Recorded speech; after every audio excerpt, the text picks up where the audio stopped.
बिहार के किनारे बसा हुआ देवलपुर गांव हमेशा से शांत रहा था। यहाँ लोग अपने खेतों, अपने परिवार और अपनी परंपराओं में खुश रहते थे।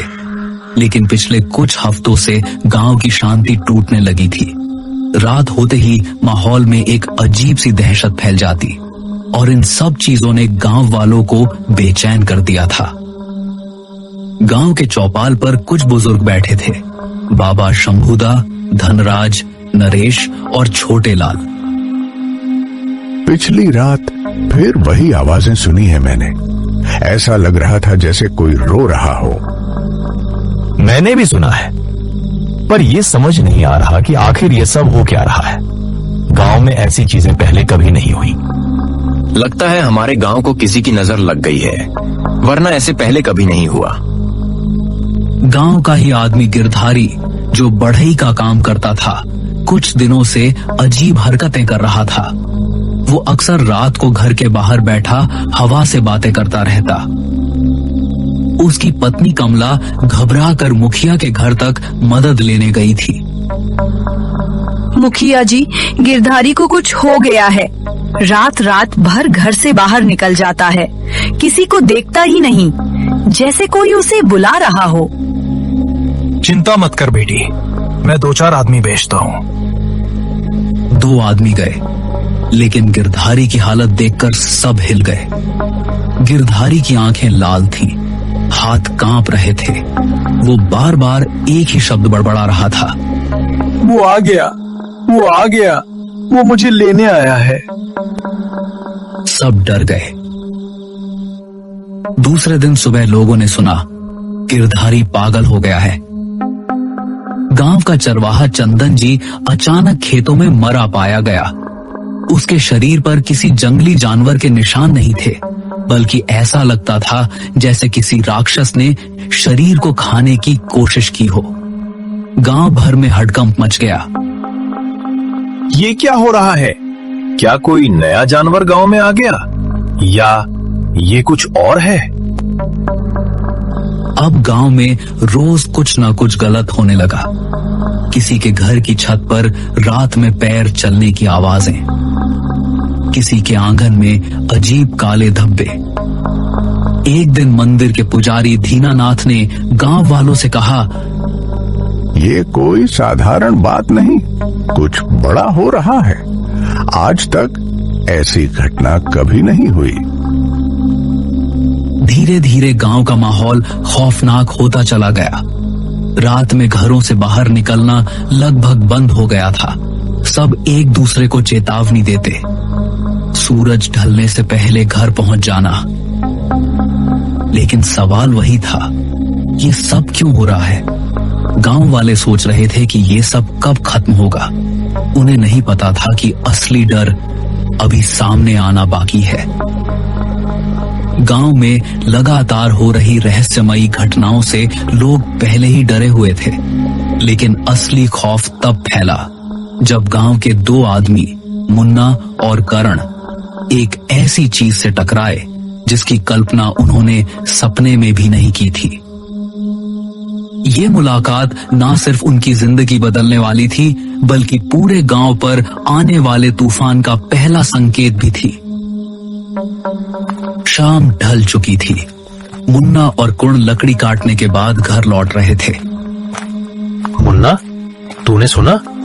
लोग कह रहे थे कि जंगल की तरफ कुछ घूम रहा है रात को।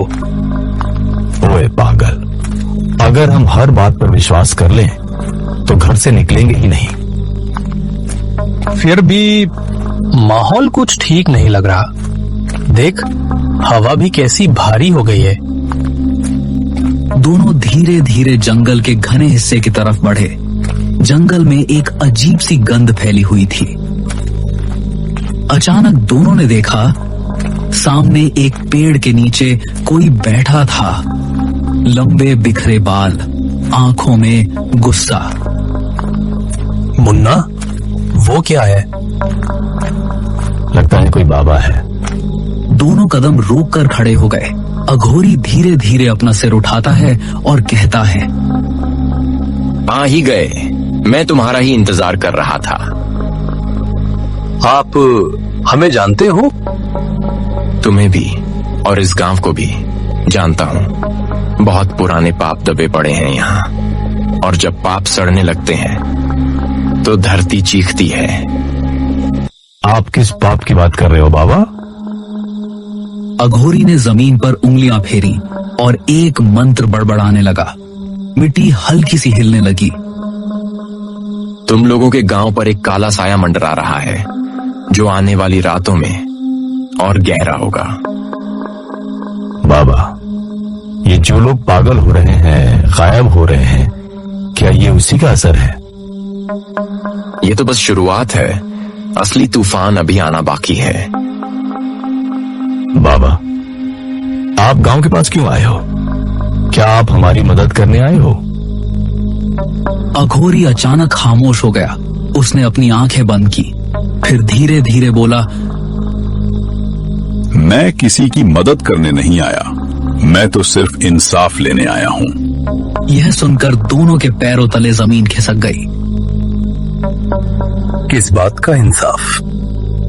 जिस चीज को तुम लोग देख नहीं पा रहे, वो अब जाग चुकी है, और बहुत जल्द वो अपने हिस्से का बदला लेकर रहेंगी। मुन्ना, चल यहाँ से, मुझे कुछ ठीक नहीं लग रहा। दोनों डर के मारे सुन हो जाते हैं, और जाते जाते वो अघोरी इनको कहता है, आने वाली अमावस तुम्हारे गांव की आखिरी रात होगी। अब करण और मुन्ना से और सहन नहीं हुआ। दोनों ने पीछे मुड़कर भागना शुरू कर दिया। पीछे से अघोरी की हंसी सुनाई दी।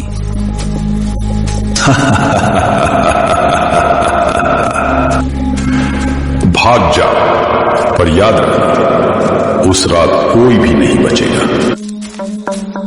दोनों हांफते हुए गांव पहुंचे। उनकी हालत देखकर लोग इकट्ठा हो गए। क्या हुआ? क्यों भाग रहे थे? लेकिन मुन्ना और करण कुछ बोल ही नहीं पा रहे थे। उनके चेहरे पीले पड़ चुके थे। आंखों में वही डर था जो पूरे गांव में फैलने वाला था। मुन्ना और करण की जंगल में उस अघोरी से हुई मुलाकात ने पूरे गांव में बेचैनी फैला दी थी। लोग भले ही उनके शब्दों पर पूरी तरह यकीन न कर रहे हों, लेकिन उनके चेहरों पर डर ने सबको समझा दिया था कि कुछ ना कुछ बहुत बड़ा होने वाला है। अगली सुबह विमल, जो गांव में अपने मेहनत और ईमानदारी के लिए जाना जाता था, अपने खेत की तरफ जा रहा था। खेत गांव से थोड़ा दूर जंगल की कगार पर पड़ता था। हवा में हल्की धुंध फैली हुई थी। ये मौसम भी ना, कब गरम कब ठंडा, कुछ पता नहीं चलता। बस जल्दी से काम खत्म करना है। वो खेत की मेड़ों में चलते हुए फसल देखने लगा। सब कुछ सामान्य था, लेकिन अचानक उसे लगा कोई उसके पीछे खड़ा है। वो पलटा, वहां कोई नहीं। विमल ने काम शुरू ही किया था कि अचानक उसके सामने की झाड़ियों में तेज सरसराहट हुई। कौन है? कौन है वहां?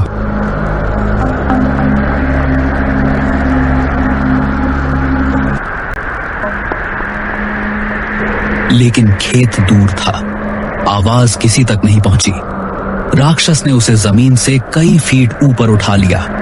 विमल की टांगें हवा में तड़प रही थी। राक्षस गुर्राया और अगले ही पल वो विमल को जंगल के अंदर उछाल कर ले गया। कुछ घंटे बाद विमल की पत्नी रीना चौपाल पर दौड़ती हुई पहुंची। विमल घर नहीं आया। सुबह खेत गया था, अभी तक लौटा नहीं। सुबह से किसी ने उसे देखा नहीं। चलो खेत की तरफ चलते हैं। जब वो लोग खेतों में पहुंचे तो वहां का दृश्य देखकर सबकी रूह कांप गई। एक बड़ा सा किसी राक्षस के पैर का निशान बना था, जिसको देखने के बाद सबके होश उड़ गए। ये इंसानी नहीं है। मुझे लगता है विमल को कोई उठा ले गया है। और बस गांव में फिर सन्नाटा फैल गया। विमल के गायब होने ने लोगों को मजबूर कर दिया था सोचने पर, क्या सच में वह अघोरी इन सब की जड़ है? क्या वह कोई भूला हुआ बदला लेने आया है, या कोई और खतरनाक चीज इस गांव के पीछे पड़ी है? लेकिन ये तो केवल शुरुआत थी। असली रहस्य अब खुलने वाला था। विमल के गायब होने से पूरे गांव की रूह को हिला दिया था। अब बात सिर्फ डर की नहीं थी, ये एक खुला खौफ था जिसने हर घर को जकड़ लिया था। हर कोई सोच रहा था कि अगला कौन। इसी बेचैनी के बीच गांव वालों का गुस्सा भी उबलने लगा था। उन्हें किसी को दोष देना था और उनकी नजर में दोषी सिर्फ एक था, जंगल में बैठा अघोरी। शाम होते ही चौपाल पर भीड़ इकट्ठा होने लगी। मुखिया रघुवीर, बाबा शंभुदा, धनराज, नरेश, मुन्ना, करण सभी मौजूद थे। अब बहुत हो गया। जब से वो अघोरी आया है तब से गांव में एक भी दिन चैन का नहीं गया। सही कह रहे हो। वो आदमी कुछ काला काम कर रहा है जंगल में, वही इस सब का कारण है। मतलब वो जानता है ये सब कौन कर रहा है? हम सब आज रात जंगल में उस अघोरी के पास जाएंगे। सीधे पूछेंगे उससे हमारे गांव में ये सब क्यों हो रहा है। रात में जंगल जाना ये ठीक नहीं है। हमारे आदमी गायब हो रहे हैं, मर रहे हैं। अब चुप रहेंगे तो गांव खत्म हो जाएगा। जो डरता है वो घर पर रहे, जो खड़ा होना चाहता है वो मेरे साथ चले। रात गहरी हो चुकी थी। अंधेरी रात की रोशनी गांव वालों के चेहरे और भी भयभीत दिख रही थी।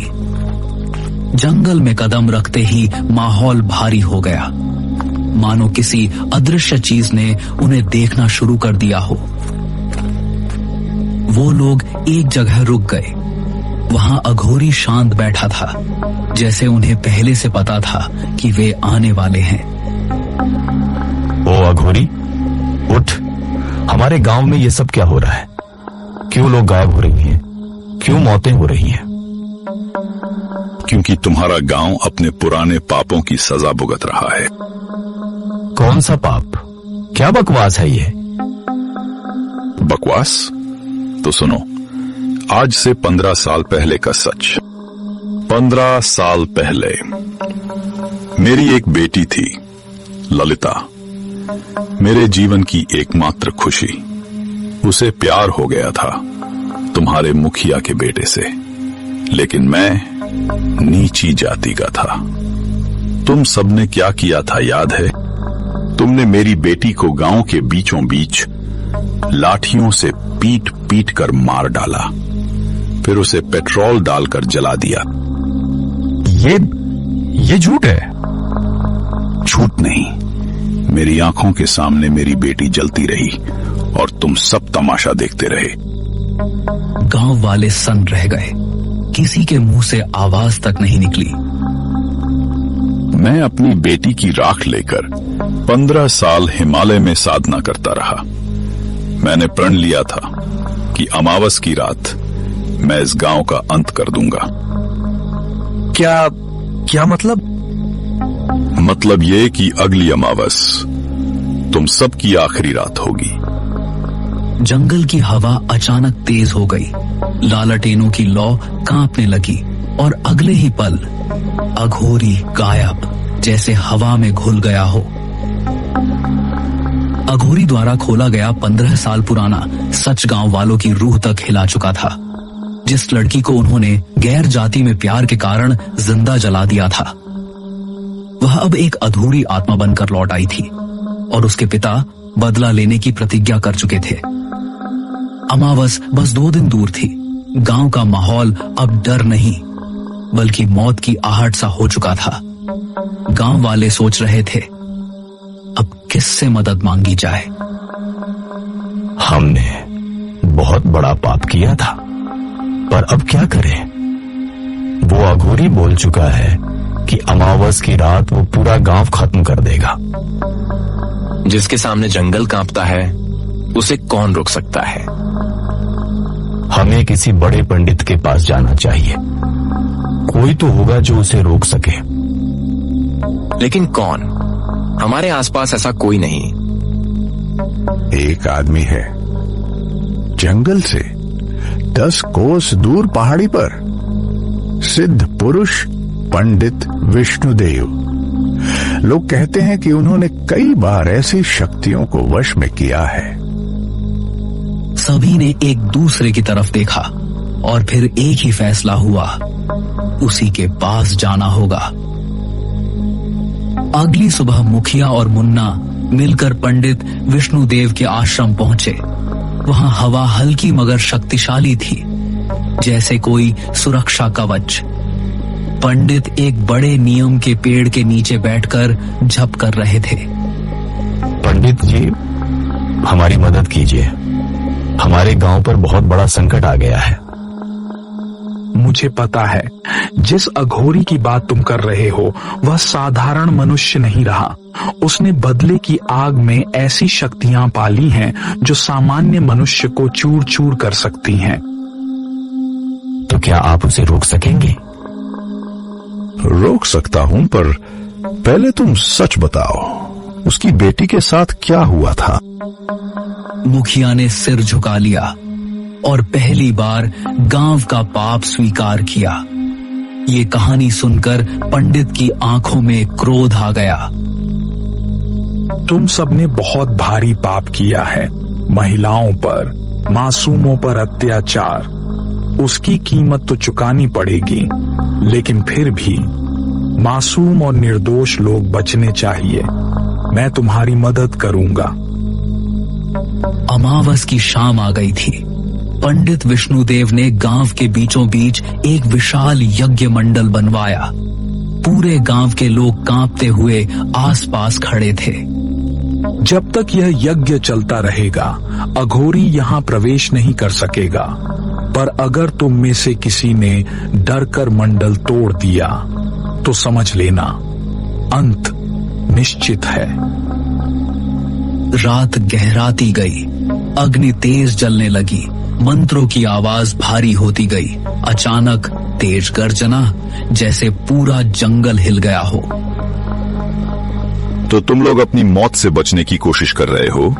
आज अमावस है। आज मैं हर उस इंसान की आत्मा लूंगा जिसने मेरी बेटी की चीखें सुनी थी। अघोरी, तुम जो कर रहे हो वो धर्म नहीं, विनाश है। गांव में कई निर्दोष भी हैं, उन्हें मत मारो। निर्दोष? जब मेरी बेटी को जला रहे थे तब कौन था निर्दोष? पंडित ने मंत्र पढ़ना शुरू किया। अघोरी जोर से चिल्लाया, जैसे जमीन फट जाएगी। अचानक हवा तूफान बनकर उठी। अग्निकुंड की लपटें ऊपर उठी। अघोरी की शक्ति और पंडित के मंत्र टकरा रहे थे। कड़ी लड़ाई के बाद पंडित ने आखिरी मंत्र पढ़ा। अघोरी पीछे की ओर धकेला गया। उसकी शक्ति कमजोर होने लगी, लेकिन उसके चेहरे पर एक डरावनी मुस्कान आ गई। तुमने मुझे रोका है, पर मेरा श्राप नहीं रोक पाओगे। मैं इस गांव को छोड़ रहा हूं, लेकिन याद रखना, तुम सबके घरों में कभी सुख नहीं बचेगा।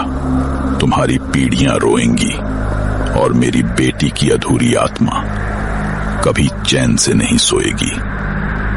सबको लगा अब सब ठीक हो गया, लेकिन तभी मुखिया के घर की छत पर एक लड़की खड़ी थी, लाल साड़ी में।